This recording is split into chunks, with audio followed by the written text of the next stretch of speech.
Well, welcome, David. Thank you, Cynthia. I always feel a bit self-conscious saying your name because I have a client that sees you that says your name in the proper Irish terminology, which is... Yeah, he says it in Irish. It's Gaelic, so it's not the easiest to pronounce. It's Dahi. Yeah. But David is the English version, so that's pretty handy. It just sounds a bit more... David, Davo, whatever you want it. Yeah. But Dahi is a wee bit of a sticker, so we just kind of stick. So that's a Gaelic term. It is. Yeah, we'll go with English. Does your wife call you that? No, she doesn't. I've got a nickname at home. So I'm called Rolly at home. Rolly? Yeah. Got a personal trainer. I'm always doing stuff, yoga or whatever. And instead of sitting down like a normal person in the sofa to watch something, I'm rolling around on the floor, kind of like doing a stretch or something. So I get the nickname Rolly. My husband does that, but he often gets. He's got one of those rollers that he often gets on the floor on his back and does. Yeah. They're great. Yeah. And also, I think for people watching this for the first time, I invited you onto this web series because of the unique work that you do. And the flag personal trainer just doesn't encompass it all, I found. What I was really impressed by is clients and a very hard customer, my husband, who at 62 years of age, who has been a warrior with his body, who he has thrashed it around and been to many experts, came back from seeing you and just said, wow, that guy really knows his shit. Oh, cool. Yeah, so that's from him, and it was certainly eye-opening for him.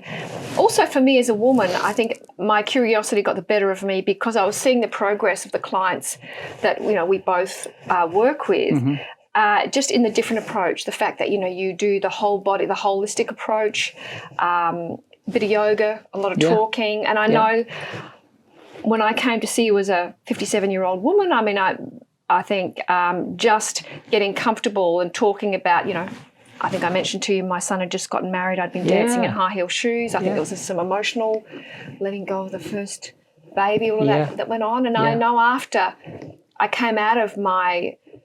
Would you call it a massage? What? It was fascial stretch therapy, which is a beautiful technique. Fascial stretch. Fascial, Here's the accent's going to be. We'll have subtitles rolling down. So just to translate. Fascia being a connective tissue, but it's essentially a stretch session versus a massage. So you're wearing your gym gear, and you just get stretched. Some people call it lazy man's yoga. I essentially do the poses for you, if that makes sense. So it's wonderful. I learned that in Arizona. Lovely people, great technique, and a lot of people respond very well to it as a starting point for some non-invasive physical kind of therapy. Not trying to diagnose anything, but most people could do with a stretch. So, it's been really, it works magic. I just found, I'm a tall woman, like I'm nearly 5'11", and I find, and I know my posture's not what it should be, and it reminded me, I love Thai massage, and it felt like I felt taller, and I felt like I'd had all my joints had been lubricated after I left. It was just unlocked everything. Yeah. It's wonderful. If I remember, it was your left hip that was a bit stickier. And it's a great technique for doing just that, as kind of decompressing the joints, leaving you feeling just lighter for the experience. And that's kind of how you could feel after a good yoga session yourself. That's not like a workout, but rather like, I feel like I've got more energy for the experience versus, whoa, I've really emptied the tank there and I'm flogged. So just a different approach and a gentler approach. I think gentle and firm were the two major dynamics that I felt. And it felt, I often say to some of my clients that are elite athletes that it's good to receive, and a good meditation or a stretch like that, I felt like I was receiving. It was a nourishing kind of experience for me. And I think when you're a person that is on the go a lot and doing, a lot of busy people have trouble surrendering. Yeah, absolutely, for sure. And that's a big hurdle. I don't think there's many people that you could ask, are you busy or are you stressed, that would tell you, no, I'm fine, I'm chill. Most people, have a pretty hectic pace of living. So being able to, as you mentioned, surrender to the experience and just allow yourself to be kind of stretched, it's more difficult than it sounds initially. So yeah, it's there's a bit of work there to get people towards that state where they're able to receive the treatment better, and that starts with breath work. So going back to just the fundamentals of like a belly breath, and using that as like a primary focus, as well as best you can trying to relax. Sometimes that can be a real contradictory. You ask someone to relax and they're even more tense, but the breathing helps to start to break down those barriers. And you said throughout the massage that you did, or the body work that you did with me, that you were watching my breathing. So what does that tell you when you're working with somebody, watching their breathing? So you're assessing, but it's for their benefit. I'm not going to start to tell you, oh, I can see that you're shallow breathing and that's not what you want to do, because we don't need to like break it down and like maybe paralysis by analysis. But if I'm encouraging you to like focus on hand placement on your belly and you're breathing there as best you can, there'll be times where it informed me how best to stretch, because I'll see that you kind of go to the shallow breath again, and maybe there's a position or just a muscle that we're stretching that you've lost your ability to relax, and they need to back up and kind of wind out of it and maybe do something else and come back to it before you're able to relax into the stretch. So is shallow breath indicative of people kind of disconnecting from their body or self-protecting? What's that indicative of? So if I'm doing this justice, and if I was to kind of flip a coin, one side would be a relaxed breath, which is kind of diaphragmatic, which is a deeper breath. And then there's a shallow breath, which would be, a little bit more stressed or maybe even panicky. And if you kind of consider how, going along the lines of, people are busy, got a lot to do, people are kind of orchestrating what's going on in their head, and they're detached from their bodies. So that deep breath is something that they are not very familiar with. And the deep breath, is that the chi energy that's often referred to, the life force, bringing the chi energy into the body? Yeah, there's chi, there's ki, there's prana. Can you tell us the difference for people watching this that don't, that aren't working within this world? Can you break those down for us? I can, in a very novice fashion, because I am a novice too, completely. So you got to breathe to live. And the better and more relaxed you're breathing, well, the more relaxed your body will be. So say Chinese medicine, they use maybe acupuncture, and they talk about blockages. So blockages are tight, constricted areas, which will stop the natural flow of blood.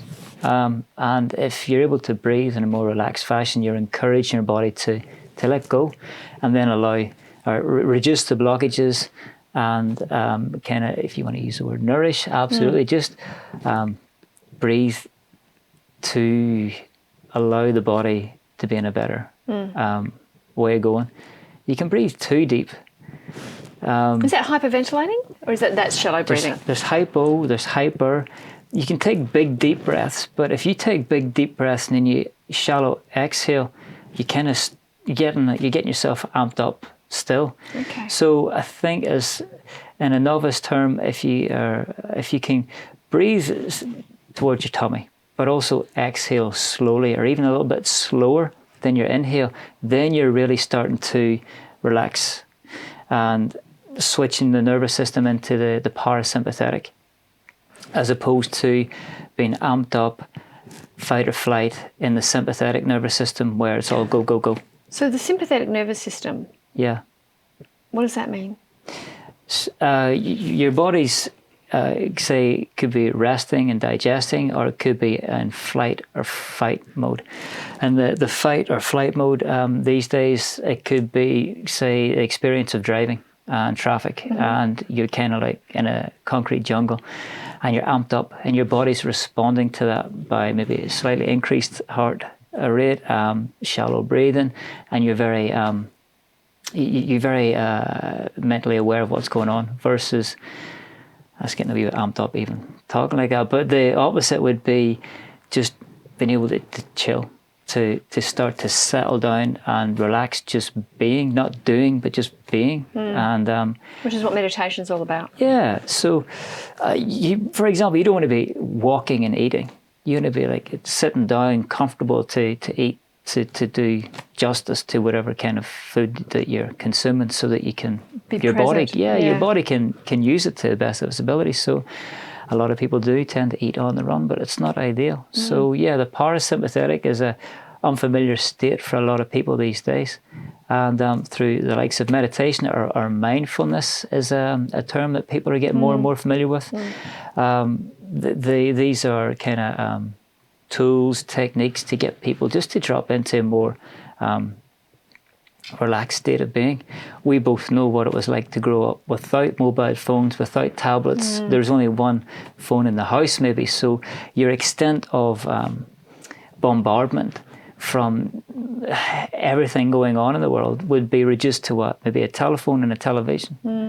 And that was good, because that allowed the rest of the day to kind of like settle into like conversations. No emails. No emails, none of that. So you can think back maybe to a time when you don't have to know about the parasympathetic nervous system. You don't have to know about chi or prana, but you think back to a time when you're chilled and relaxed, and that's pretty much that place where it's good to be for the nervous system to decompress. You mentioned the word, panic and shallow breathing. I think it's really interesting.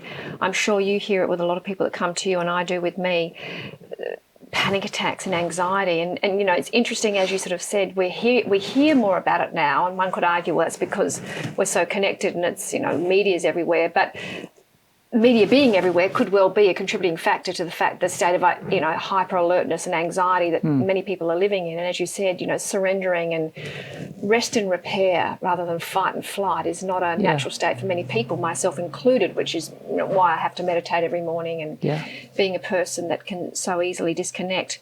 I think what I really ask if you could share with our viewers was, I know with one of my clients, he came back from a session with you, and I think you also walked me through this, and it'd be great if you could just walk our viewers through it.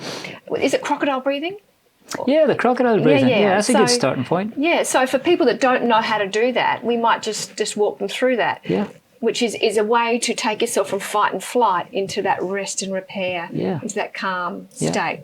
Yeah, good. So for people that don't know how to crocodile breathe. Yeah, that's a good starting point, because it takes us to the most fundamental postural position, which is like lying on the floor.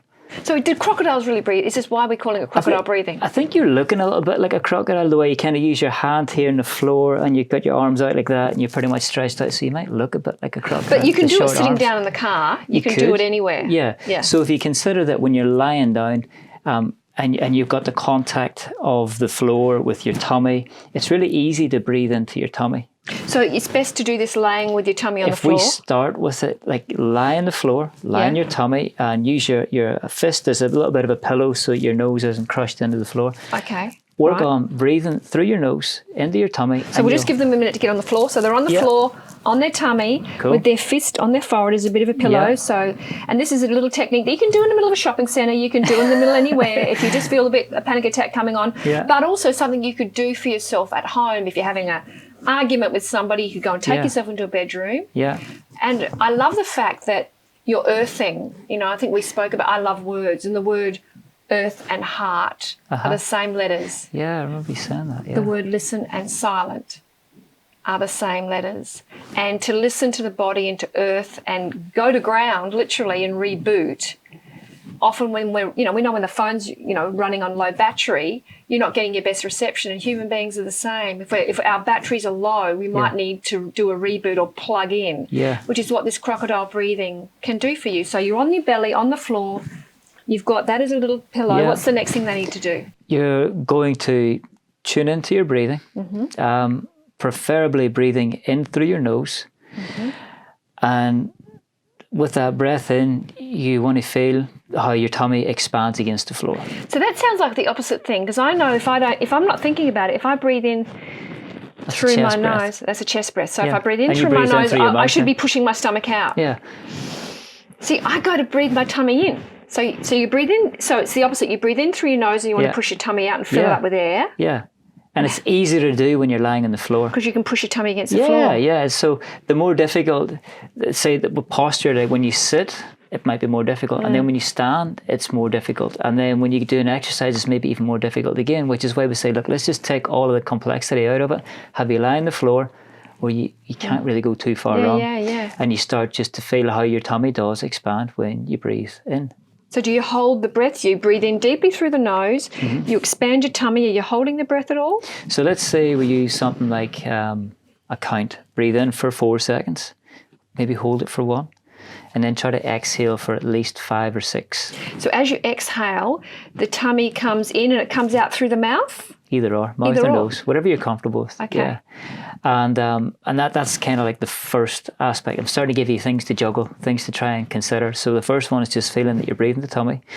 The second one is you're starting to aware that there's more to the breath than that. That if your shoulders are okay, you could pop your other hand onto your lower back and you can feel how your lower back gently expands as well when you breathe into your tummy. So there's like 2 dimensions to the breath. And then the third aspect of that is that your lower ribs expand as well. And everyone can kind of remember if they have children or younger siblings, they go like when kids are super young, they've got this big Buddha belly breath going on. So, oh yeah, I remember that. Yeah, I remember the kids doing that. So it's tapping back into that capacity.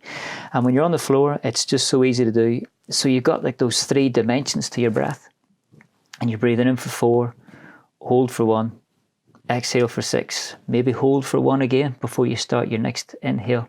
And just repeat that 4 or 5 times. Even better if you could like maybe set a timer and do it for 5 minutes. That'd be really good. Yeah. And what we do is, they say home is where the heart is. We often move out of our head, and mindfulness, the irony of mindfulness is to take you from a place of disconnection to connection. So a place of not being aware to awareness. And the body's a great vehicle to do that with, isn't it? Absolutely. Yeah, just to breathe in. And then doing that reboot, getting up off the floor, feeling a bit zen. And I love that beautiful, zen, a Buddhist word for being, like beginner, or they use the beautiful term of an empty rice bowl. Empty out your rice and be an empty rice bowl so the universe can put something new in. Okay, yeah. And I love the fact that, sometimes just detoxifying through breath, which is what, taking all the fear out, grounding, plugging in, can be a great reboot. I loved that when you talked me through it, and I was just keen for the viewers to know about the crocodile breathing. Yeah. I'll start at least 1 yoga class a week. I'll start with that. And then I'll ask people to try and use that as a reference for anything you do in the class, to try and come back to this really easy, relaxed way of breathing, whatever pose we get you into. Because then we know that when you're in the pose, if you're able to breathe like that, you're not going to do yourself any harm. And that's another thing about yoga. You're not trying to overexert yourself or force yourself. You're trying to ease into postures. And ideally the scenario would be that from the easy posture lying on their tummy, that they could then, maybe as you just mentioned, be in the shopping centre or in the office, not lie down on the floor, but be able to sit in their chair and just go, all right, I'm going to the breath. I'm going to just see if I can take 3 slow, deep breaths in that fashion and just access that capacity again. And thinking of your breath like a power socket to plug back into, to do the reboot. Yeah. It's beautiful. I find it really interesting. All the people that I've invited to be a part of this web series, many are really courageous clients that are in the work, and many are people that work within the field of recovery. And I've invited them because I see them as experts in the field, and an expert being somebody who's doing something authentic and helping people shift as in, move from being disconnected from themselves to connected, which is what healing is all about, coming home and taking care. And, you've used the word novice a couple of times here. I find it interesting because just in the time I've spent talking with you, you've mentioned you've studied in Arizona, and you've mentioned Thailand, and you've mentioned, being on tour with bands as their body worker, and you've mentioned working with some celebrities in the States. So I'd be really curious as to hear where it all started for you on your journey. Okay, how far back do we go? We can go as far back as you like. So again, a lot of most kids, or some kids, health more so like to start with sports. So always keen interest in sports, but maybe not the best athlete. So you grew up in Ireland? I did, yes. So we'd compete with, like soccer and our sports, Gaelic football, but athletics, some swimming, some trail. I tried a lot of different disciplines. Never the best, but I would always persist, and just continued that throughout the teenage years into the 20s. And I guess from doing some sporting disciplines, going deeper into them, not being naturally gifted, I guess I was always looking for like questions or methods to like improve my game. And as part of that, I guess, not just starting to use a gym, because the gym was very alien to me. Like in Ireland, you didn't really go to the gym.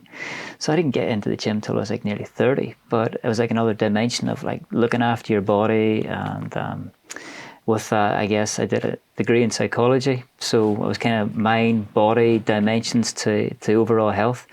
I guess going down the rabbit hole of looking to answer questions that were fundamental to me, which was how to be maybe better at sports, and then maybe how to be a bit happier too, and a bit more kind of content. Mm-hmm. And I think just that's probably a process and never kind of concluding. So that's why I'm always considering myself a bit of a novice, because you can go deep into things, but the more you kind of learn, the more you realise there is to learn. And yeah, exactly. The more you know, the more you realise you don't know. Yeah, different level, different devil, and you're kind of going right. Like, I like that. Different level, different devil. Yeah, I like that one too. Bloody hell. Keep evolving, and then there's more homework. Yeah. So it's good. So it's never ending. So it's just a continual quest for, I guess, the further down you go, that rabbit hole, maybe the simpler the solutions are. Like, for example, the breathing. Like I wouldn't have been doing that breathing 10 years ago. As a solution, I would have been thinking, I'll get into the gym, hit the weights, go hard, get strong, get bigger. And where it was, what we just described there, so simple.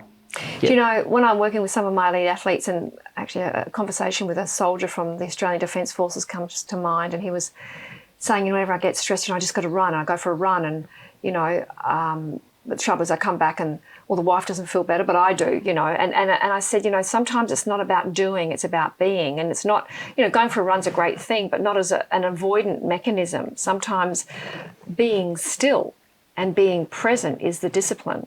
Yeah. That's the harder thing to do, to actually be, mindful, aware, connected, and not go into fight and flight. But let's just repair this. Let's rest. Let's have a look at where we're disconnecting. So, from Ireland, where do you move to from there?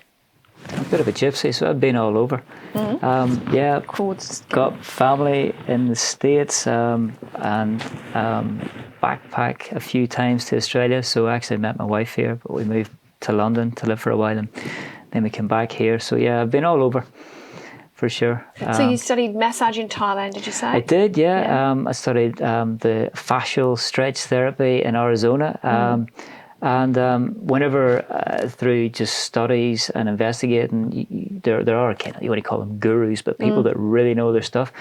Yeah, I could have bought a house by now, but I've kind of invested most of my money that I have in continuing education. So I go to the workshops and the courses that these guys offer and learn as much as I can. So that's taken me to America, Canada, Thailand, Australia too. So all over, just in England as well, just on a quest just to be better at the trade or how I apply myself to what I'm doing. So at this point in time, you and we'll put the links below on people, want to contact you or ask you any questions. Yeah.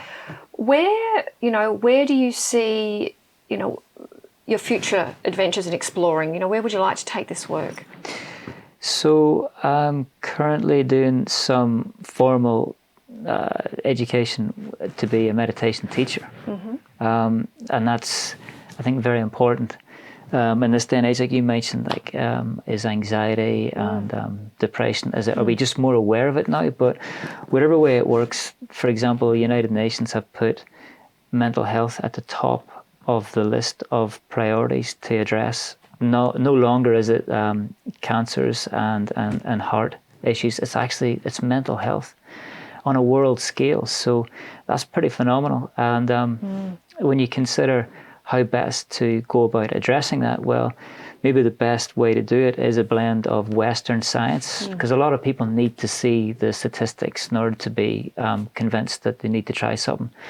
And a lot of the research that's coming out is based on Eastern philosophies.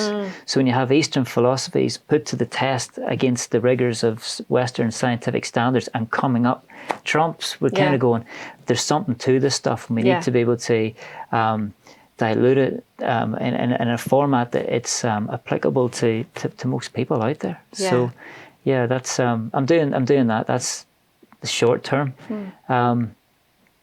I think I come up with short-term plans, medium-term plans, but there is that, and there's potential to go to India to do a bit of more further yoga education, and that will. I think a 5-year kind of look ahead's far enough. So when were you first introduced to yoga? Because I find for many of the men I work with they find yoga. I mean, I know I'm generalising here. I don't mean to sound sexist, but I've found that more women have been introduced to yoga, and it's been something they've tried more so than men. And I often find when men try it, because they're at a crossroads, they have quite a dramatic shift. So when was it first introduced to you, your first yoga class, or the first concept, the first time you tried it? Actually, my yoga story is more going from, say, training people to be leaner and fitter and stronger. I started to look at reasons why they couldn't get there, and then working closely with physios and osteos and chiros, I'm starting to look at rehabilitative exercises and things like that. And the more I got to investigate good forms of rehabilitative exercises, I started to notice, hold on a second, that's just a basic yoga pose. And the more I did the rehabilitative stuff, the more they're just taking that from yoga. So I thought, I've got to take a look at this yoga stuff and delve a bit deeper into that. So between yoga and Tai Chi, we've got a really good arsenal of, you want to call them asanas or exercises, which are great for people that can't just go into the gym and do anything that they want. Because most people kind of come to you with musculoskeletal issues. So it was once again through trying to be the best trainer or offer the best, most comprehensive service that I can to people, that I started looking at options which were more fundamental, and the yoga ticked a lot of boxes. And considering that it's been 6-7 years that I've been studying it and practicing it, I still consider myself a pure novice, because I struggle with English. I'm not going to go into speaking Sanskrit. So, there's a lot to it, and a lot of stuff, a lot of philosophy. It's fascinating. It's super deep. And it's been around a long time, because there's a lot of, it works. That's it. It. And that's the same formula. That's it. The Tai Chi stuff. Any martial art that's been around for a long time, it's been around for a long time. It's passed the rigors of the test of time, and it's there because it works, is right. So it's good stuff, and I've been fortunate enough to study with some really good teachers in the UK, here in Australia, and Bali as well. So, pick and choose, hear different perspectives, try to suss out who really knows what they're talking about, and what the goal is with that. So it's been good. I loved it when I heard for the first time that yoga is a Sanskrit word that basically means union of the masculine and feminine, which I think is just beautiful. Yeah. I think of that beautiful infinity figure 8 symbol of that union, the best of both worlds. Yeah. Hatha, it's the sun and the moon, high pressure, low pressure. It's these contrasting, complementary opposites. You can't have one without having the other. It's profound stuff. Yeah. And I think also too, mentioning what the United Nations are doing, and one could argue, and you talk to many people in our field, one would argue that mental health needs to come first, because so often dis-ease in the body is a byproduct of, mental, emotional health and well-being. If fear's not flushed out, it often manifests and makes its home in the body. Absolutely. It's cancerous. Yeah, absolutely. Yeah. And on that note, if you consider that there's the thought process, there's the body actions, and then there's the emotions. If you look at those three and you consider, well, is it like a one-way street? Does it go from the thoughts to the emotions to the body? Does it manifest? Does it start in the head and then manifest in the body, or does it start in the body and then manifest in the emotions? And there's probably like obviously a two-way kind of flow of information between those three, for example. And I guess if you asked for a definitive answer to where does it all start, if you were to ask maybe say a Tibetan monk, they would say it starts here. You would ask Indian yogi and they would say no, it starts here. And you would ask Tai Chi master and they would say no, it starts here. And you ask a Sufi mystic, they'd say no, it starts there. So it doesn't matter where it starts, but between access and dimensions of all three you can start to address, because it's two ways. So there's physical yoga practice that affects your mind, doesn't it? It affects your emotions because you're maybe a bit more relaxed afterwards. Versus say cognitive behavioral therapy, which is addressing the mind more so, and it can have like an overflow into the body. So it's a two-way door. Well, it's interesting though that you mentioned three-dimension though. We often hear head, heart and body. Okay. And if you look at that, mind, and then we can use the words heart and soul, and but I think what I've observed is that there is no one answer. If we just use thought, feeling, and action, or head, heart, and body, or whatever the triangle we want to look at there, just look at those irrefutable components of the human condition.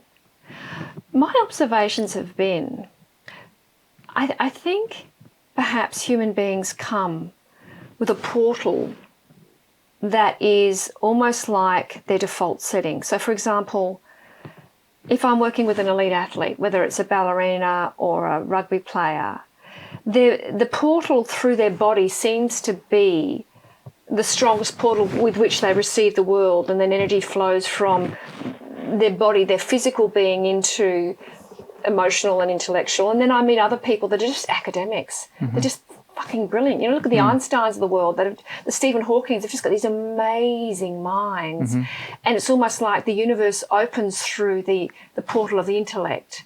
And that is how they start to receive the world, and then it flows through. And then, I suppose the emotional, the emotive, the yogis, that we're kind of talking about, that, I don't know, I think we're saying the same thing. I don't think it matters. I mean, there's many ways to the waterfall. And one could also argue that in different chapters of our lives, me now heading towards my sixth decade, and, my son, I was talking to him this morning and his back's just gone, and, I was talking about my 62-year-old husband having a hard day in the garden, and he at 31's noticing, those earrings always fall off, that in different chapters of your life, sometimes, I know for a woman, the baby having years, it's all about that. And then times when you're a career, it's intellect. And then there are other times we think, I need to get fit, I need to get my body moving again. So I think it's a moving feast, isn't it? I mean, we need to be flexible. And I think, I don't know about you, but when I meet a person, I suppose I just have to work with where they're at. And if it's an elite athlete, to try and actually sometimes redirect him from doing and running to being still, because it's often the default setting is where we go that's easiest for us. Different level. A different level. I love that. I'm going to use that one. So the example of that elite athlete, or maybe, I don't know the armed forces client that you mentioned, but that sounds very familiar. They need to go for a run to deal with what was coming up. And you can be sure that it wasn't a kind of canter. That he probably flogged himself. Yeah. Oh, yeah. And he had to, and that's how hard he had to push himself in order to connect to his body. That's interesting. Yeah. I don't know. I think that's maybe there's something there. So you see people, I'm not saying everyone, and jogging's great. It's better than sitting watching too much TV. But you see a lot of people out running, and it doesn't look comfortable. They're throwing themselves along. Like the expression on their face isn't really one of enjoyment. It looks like punishment. They're punishing themselves, but they have to hit the pavement that hard in order to get connected with their body. And you get the endorphin rush afterwards, and it's great because it's stopped. But I think it hits the word, and with any addictive behaviour, addiction being that Latin word that just simply means enslavement, where you lose choice. And I often say to clients, there's a difference between discipline and punishment. And punishment is always fear-driven, and it's something that you don't connect, you actually disconnect. So the more you do it, the more you have to up the stakes. Yeah. Whereas a discipline is a beautiful Latin word also, which disciple basically means to follow love and light.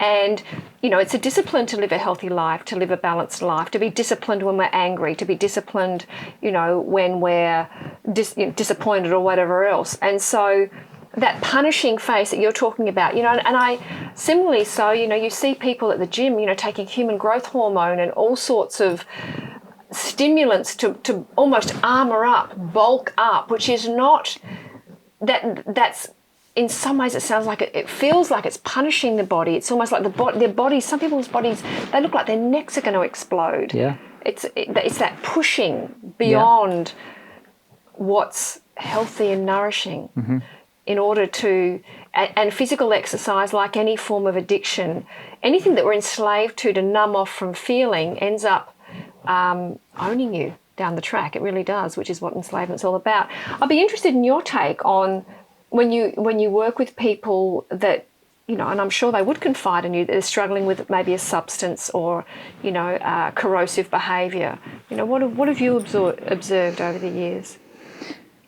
That it's difficult to change. That it's really difficult to change. And you can facilitate and you can support as best you can.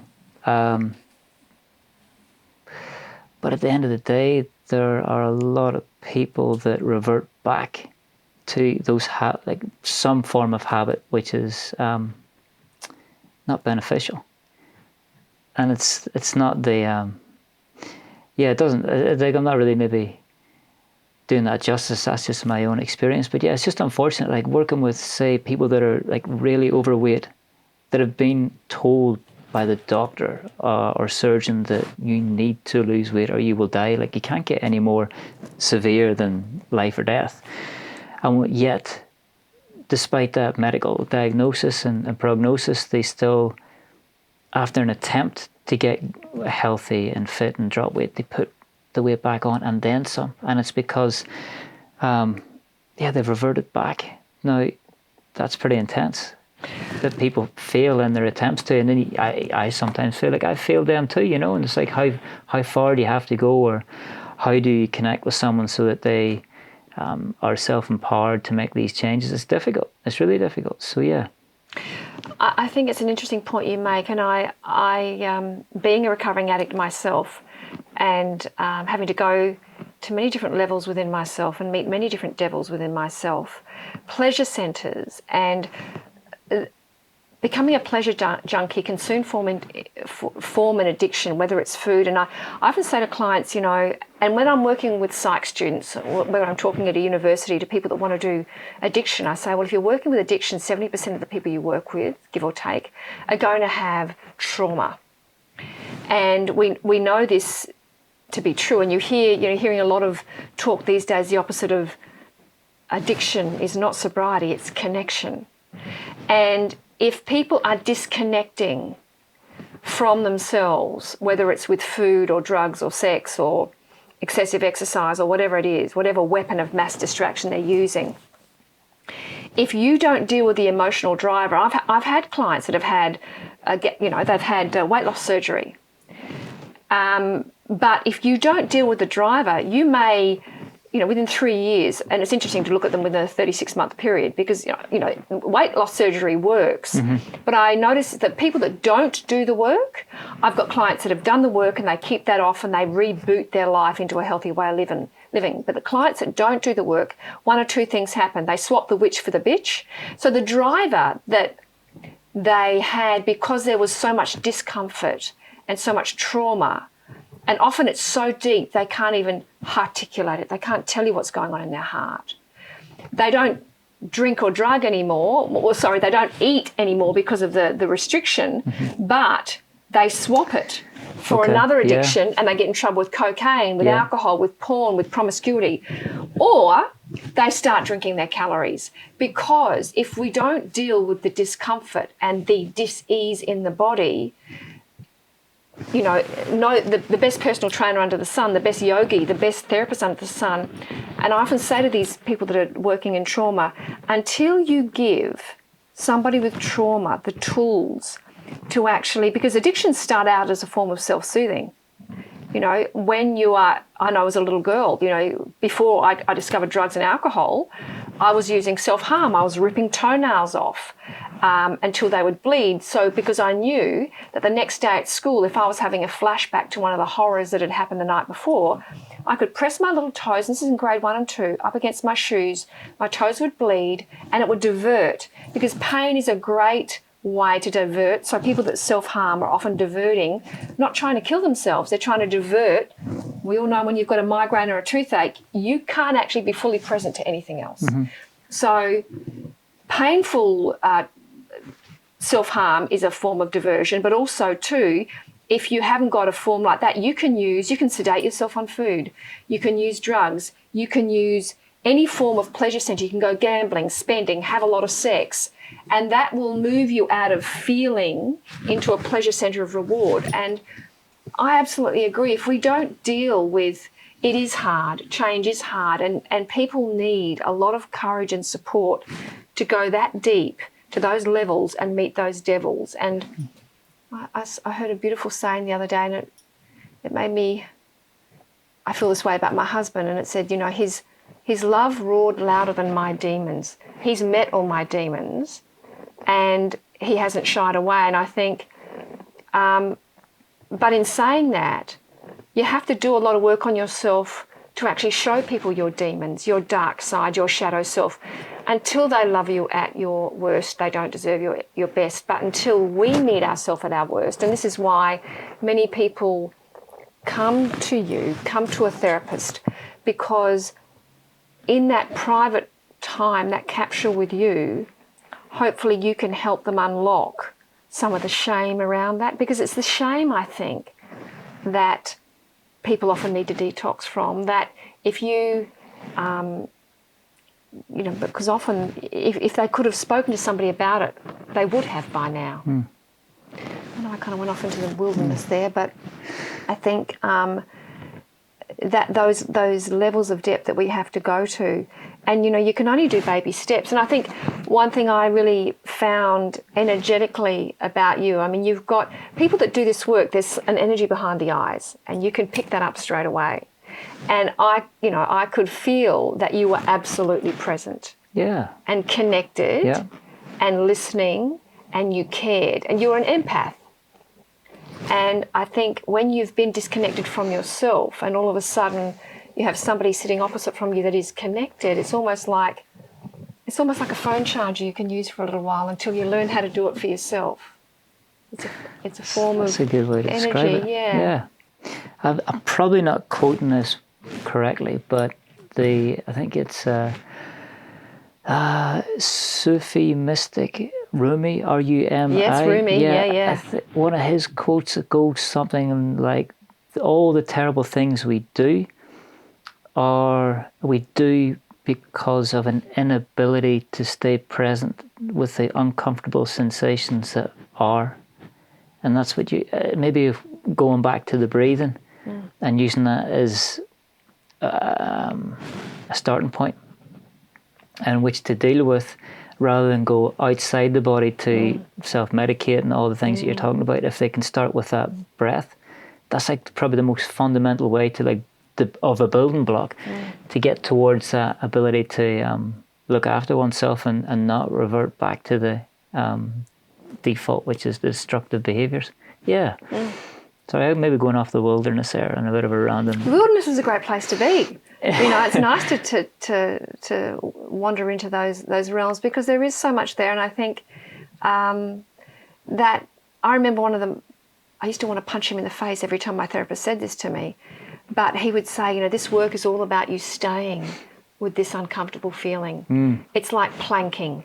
It's like, you know, building your emotional core. and if you can just sit with this frustration, if you can just sit with this anger and this disappointment in the human race and feel it rather than have it own you and run from it. And I always say to my clients, we have a choice in life. We can go into the fuck it's or the feel it's, we can go into fight or flight. I used to think, well, there's fight or flight, there's freeze and friend. Yeah. And I hadn't heard of those other two until I just recently interviewed somebody. And I love that, because we know fight and flight is self-explanatory. It's all about survival. Yeah. But that frozen state where people just binge on the couch in a Netflix kind of, or they game until they're just in zombie land. Yeah. Or friend, they try and, I say to people, you've got to divide the world into a third. It doesn't matter whether you're Mother Teresa or Elvis Presley. A third of the people you meet will love everything that you're about. A third of the people you meet will be ambivalent. They can take or leave you. And a third of the people you meet, they're just not going to like you. It doesn't matter who you do or what you say. And that's their right. But so many of us spend time focusing on this third and trying to convert them. True. And that is just such a waste of energy. Yeah. That whole approval addiction. Yeah. So true. Yeah.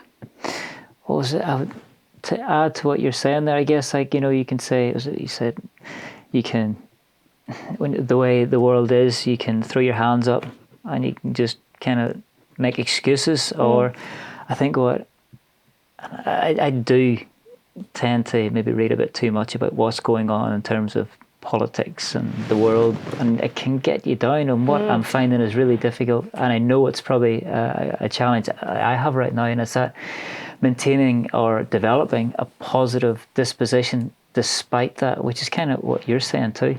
I'm struggling with that, but I think that's like a real kind of foundation or cornerstone to the ability to stick with those good habits, and as opposed to default to the bad patterns, is maintaining that positive outlook. It's tough. It is tough. Yeah. And I mean, with the whole, let's just look at the environment and politics here in Australia. I mean, there are so many concerns globally for what's happening to our planet. And you can either be a part of the problem or the solution. And I do think, that whole fight, flight, freeze, or or friend, conform, because it's too hard to fight against it.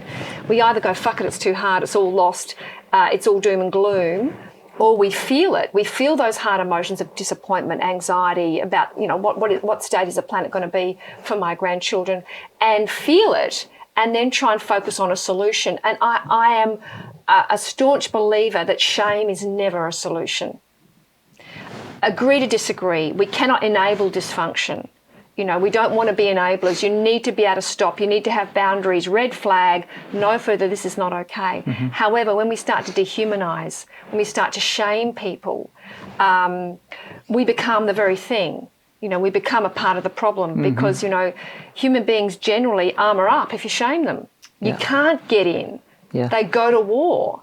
And it's not about people-pleasing or sugar-coating, but, calm assertion. I don't know if you've... one of my heroes, one of my female heroines, she is a woman called Marianne Williamson. I don't know if you've watched any of her stuff. She's a big teacher on the Course in Miracles, and she wrote that amazing speech that Nelson Mandela wrote, that it's our light, not our darkness, that we're most afraid of. And if you haven't ever read any of her stuff, she's such an eloquent, wise wordsmith, and she's now running for Congress up against Trump. Is she? And she is just so worth Googling. I have been reading her stuff for 20-odd years, and again, we need to do something. The world is careering towards, and one could argue, hasn't it always been, but I think, I don't know, I mean, I just have a very deep connection to Mother Earth, and I do get concerned with what's happening here. But as you said, we either, it's very seductive to get on the shame bandwagon and make people villains, and then it's the Gandhi saying, we must become the change we wish to see in the world. I love that one. Yeah, that's lovely, and that's difficult to do, and isn't it? I think a lot of people have lost their agency. The ability to know that what they do has an influence. I think a lot of them have kind of, as you've said, just gone, fuck it. It's too hard. And they've stepped out. And then a lot of the stuff they do is definitely detrimental, but they've kind of tapped out, which have gone to that disconnect, which is what we're trying to address, right? Absolutely. Yeah. And I think also too, when we look at love, it can sound like such a new age bloody umbrella word, but I always say to clients when they say to me, what do you mean when you say love? I don't even know what that means. You know, people that have come from a lot of emotional malnourishment. And I've broken the word love down into an acronym, and because I have couples sitting on couches going, shit, it shouldn't be this fucking hard, you know. And I always say, look, I'm not a clinician. I never pretend to be. I am, you know, a lived experience worker that helps people shop through the libraries of recovery and find something that suits them. But I always say I have an agenda, and that is that you get to claim your happily ever after, because that's the hardest assignment on the planet. Now, if you can crack a happily ever after in your own skin, in quality solitude with yourself, that is a romance you're going to have for a lifetime. Just being in great company, having your own back. Whether you're single, whether you're in a relationship, whether you're broke, whether you're poor, you know, whatever chapter, whether you're young, whether you're old, if you can have a quality relationship with yourself, and happily, which is different from, you know, happy is I heard a beautiful saying the other day that happiness is not possible without genuine progress. We're an evolutionary species. It's not about being perfect. It's about being better than you were the day before, and noticing progress, whether it's planting seedlings in your garden or watching your children grow, or, you know, saving some money, you know, to progress and know that we're tapping our potential is the best way forward. So, you know, that whole love requires 4 key elements, and happily ever after, if you can crack that with yourself, you've then got a chance to have it with somebody else. And I'm a woman that ran away from men, as you know, I was, you know, talk about the runaway bride. I would just, once it started to get really hard, I think, fuck this, and I'd run.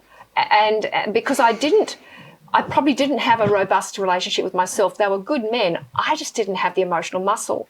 And if you look at the word love, I love the L standing for loyalty, which is backing yourself in sickness and in health, like a marriage vow to yourself. I will be loyal and true to myself, even if my face is in the dirt and I've stuffed up big time.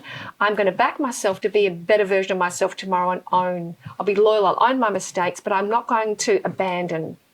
And open-minded, open heart. You know, always remain that novice, that empty rice bowl, remain teachable. V, vulnerability. You know, you only get a VIP pass to another person's heart if you're safe. And unless we can articulate, and that is show our sadness and our strength, share our tragedy and our triumphs, and be vulnerable, and vulnerability, as we know, is all about courage and feeling, you know, unless we've got our own back and we know it's safe to laugh and cry, and we choose people to do that with, we can't have vulnerability, which is where intimacy and tenderness happens in those loving relationships. And the last one, E, is for effort. You've got to have a work ethic. If you want a relationship that's going to span decades, you need to keep evolving. You need to have a work ethic, because what's okay for a 20-year-old is not okay for a 30 and 40-year-old, sexually, physically, financially, emotionally. We keep wanting to upgrade if we're evolving. So loyalty, open mind, open heart, vulnerability, and effort. And again, you know, I often have people sort of say, oh, my partner's love language is acts of service, or this, that, the other. And I always sort of say, look, forget about their love language. You've got to look at your love language first. For me, it's always about any problem I'm having with a man is just a reflection, usually, or a woman. Any problem I'm having with the other person is usually a mirroring of something in myself I'm struggling with. And I think the beauty is we can't change other people, but knowing we can change ourselves, change isn't easy.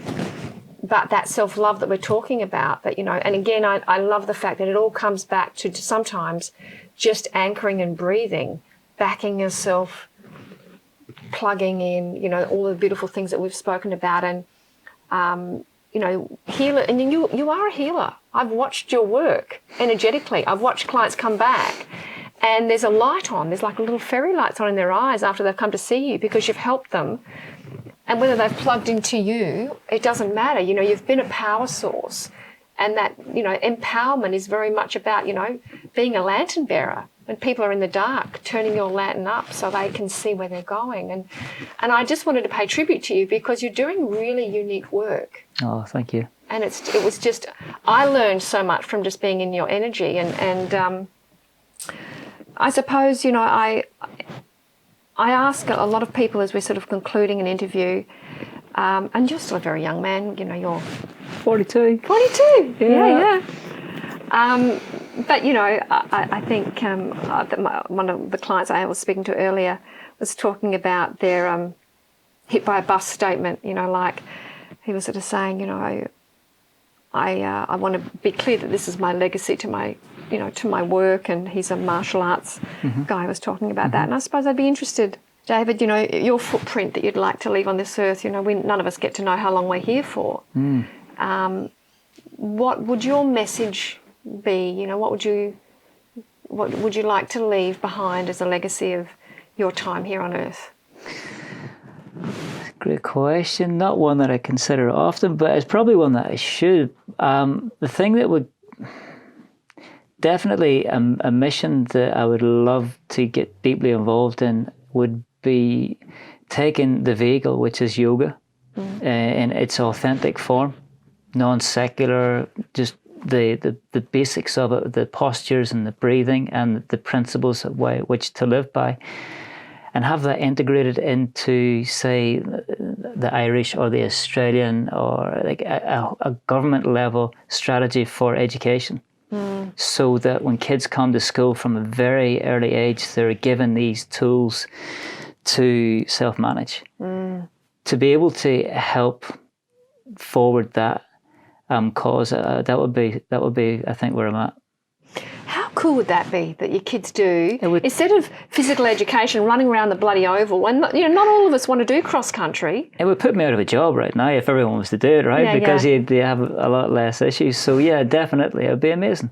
Wouldn't that be a beautiful thing that, you know, your kids, you know, that they, rather than just taking a laptop to school, they're taking a yoga mat. It's a part of their curriculum, you know, the pencil case, the yoga mat. Yeah. Yeah, what a beautiful thought. Yeah. I mean, Kelly Slater, the American surfer, like he says, get your kids when they're young. He doesn't even say get them into surfing. Obviously, they probably want to surf, but he says get them into yoga. It's one of the things that's so important for their self-development.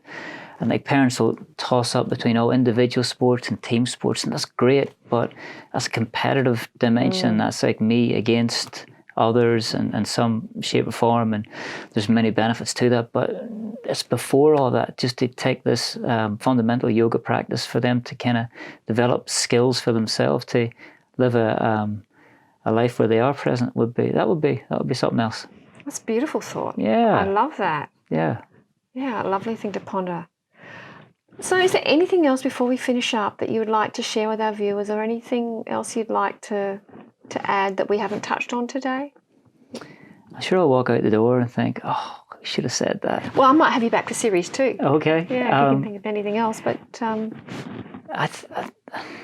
we could go on, couldn't we? We could chat for quite some time, but I think I'm happy with what I've said. Yeah. Well, thank you so much for your time today. And thank you, please follow the link below if you'd like to get in touch with David. But great stuff. I think just ending on that beautiful note with yoga in schools for kids, I think that's really something that is just a beautiful thought, and it just sounds like, my God, genius, actually. I think it needs to happen for sure.